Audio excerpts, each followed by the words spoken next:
Pancasila adalah dibandingkan dengan Rekstag maupun Rule of Law adalah terdapat beberapa elemen, yaitu pertama, berketuhanan yang Maha Esa. Yang kedua, gotong royong. Yang ketiga, Bhinneka Tunggal Ika. Serta yang keempat adalah demokrasi. Konsep negara hukum memberikan jaminan terhadap tegaknya supremasi hukum. Dalam konteks ini tidak boleh terjadi kesewenang-wenangan. Terlebih lagi, penzoliman terhadap hak-hak kelompok-kelompok masyarakat yang tidak mampu. Negara harus menjamin setiap orang berkedudukan yang sama di hadapan hukum atau the equality before the law.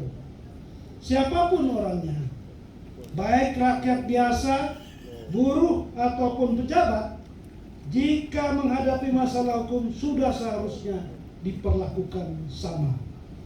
Bagi masyarakat miskin atau kelompok marginal, agar tidak mengalami kesulitan atau dipersulit jika berhadapan dengan hukum, maka perlu diberikan pendampingan hukum.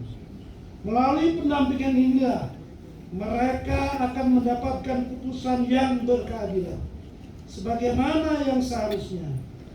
Program pendampingan hukum ini dilakukan pemerintah kepada kelompok miskin atau marginal sebagai wujud kehadiran negara sebagai amanat pasal 24D ayat 1 Undang-Undang Dasar Negara Republik Indonesia tahun 1945 yang menyatakan bahwa setiap orang berhak atas pengakuan, jaminan, perlindungan dan kepastian hukum yang adil serta perlakuan yang sama di hadapan hukum.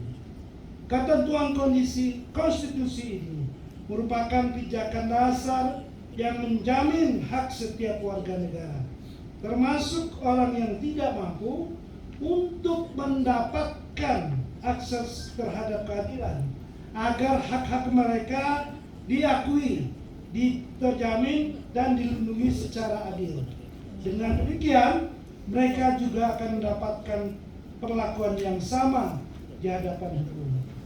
Hadirin yang saya hormati, dalam rangka melaksanakan pijakan dasar yang diamanahkan oleh konstitusi tersebut, telah diterbitkan Undang-Undang Nomor 16 Tahun 2011 tentang bantuan hukum. Bantuan hukum dalam undang-undang ini ditujukan bagi orang miskin atau kelompok marginal.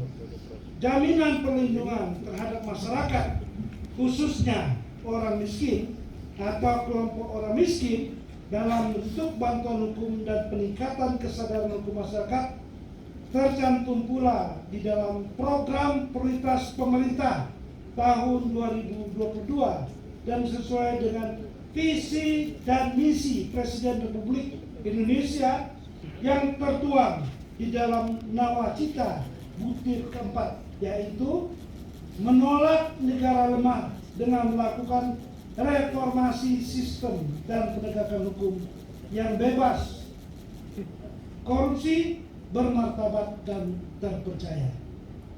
Bertolak dari Undang-Undang Bantuan Hukum, bentuk bantuan hukum yang dapat diberikan oleh pemberi bantuan hukum berupa pendampingan, litigasi, dan non-litigasi.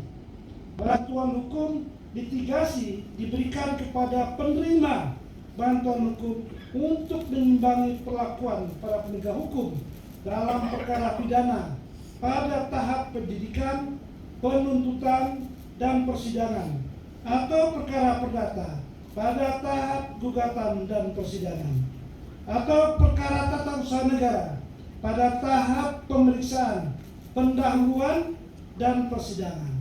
Sedangkan bantuan hukum non-litigasi diberikan demi tersosialisasinya hak-hak setiap warga negara, khususnya orang miskin, ketika mendapatkan permasalahan hukum dan upaya untuk memberikan solusi atau pemecahan masalah hukum yang ada dalam masyarakat di luar pengadilan.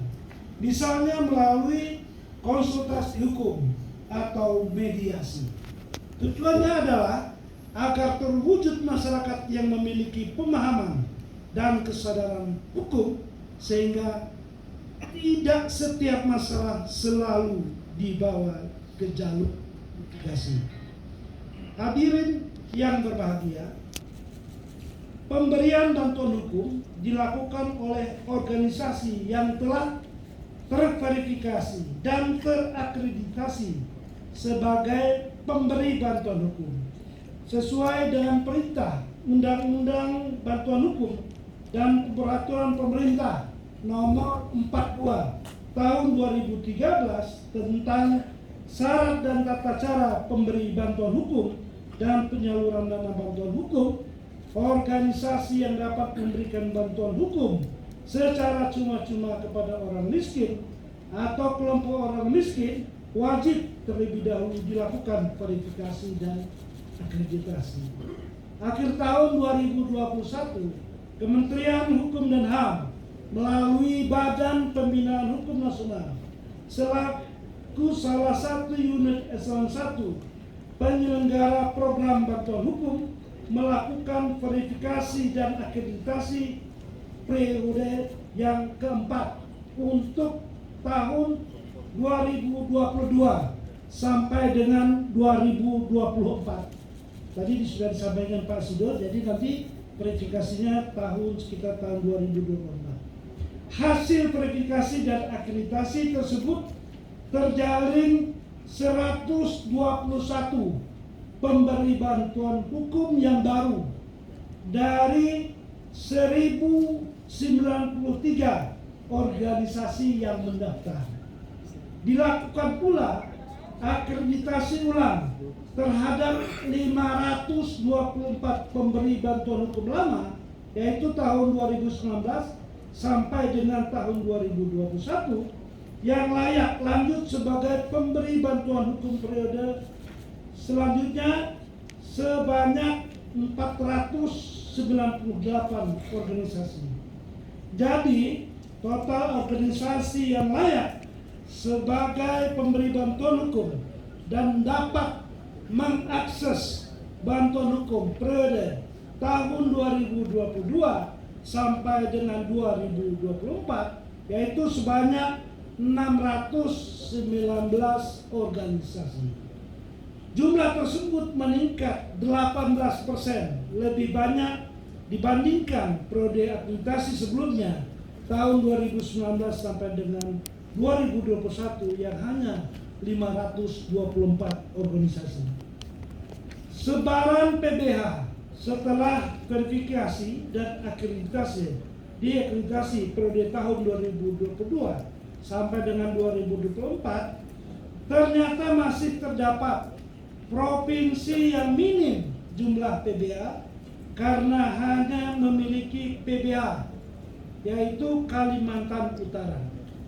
Persebaran keberadaan PBH di setiap kabupaten kota menjadi perhatian kita semua. Saat ini terdapat 279 kabupaten kota yang memiliki pemerataan yang memiliki PBH 54% dari 514 keseluruhan kabupaten kota se-Indonesia. Artinya perlu adanya pemerataan jumlah PBH di setiap kabupaten kota.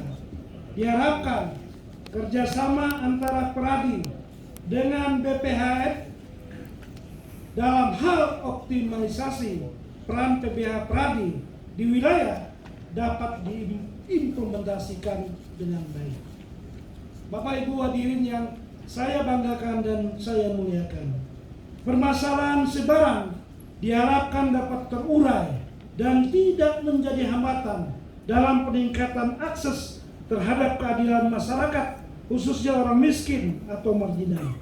Salah satu cara lain guna menyelesaikan hambatan sebaran PBH perlu bersinergi antara program bantuan hukum dengan pro bono atau bantuan hukum secara cuma-cuma. Walaupun pro bono dengan bantuan hukum memiliki perbedaan antara lain. Pro bono merupakan prinsip moral dan etik yang ada pada setiap individu seorang advokat untuk membantu setiap orang yang tidak mampu dia berhadapan dengan hukum tanpa honorarium dan tanpa bantuan pemerintah yang tertuang dalam pasal 22 Undang-Undang Nomor 18 tahun 2003 tentang advokat. Sedangkan bantuan hukum merupakan jasa hukum yang diberikan oleh pemberi bantuan hukum atau advokat kepada setiap orang yang tidak mampu atau miskin atau marginal yang bermasalah hukum dengan biaya yang disediakan oleh pemerintah berdasarkan Undang-Undang Nomor 16 tahun 2011 tentang bantuan hukum.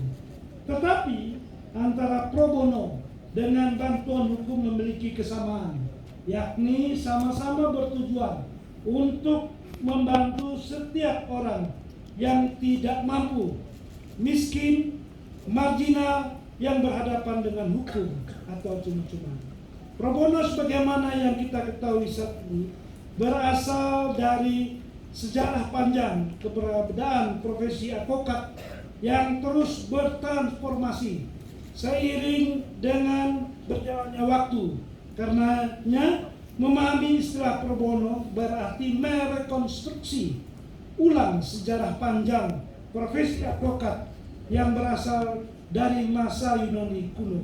Istilah pro bono tidak lahir begitu saja dengan lahirnya profesi advokat, melainkan perbuatan atau layanan yang diberikan advokat secara awal kemunculannya.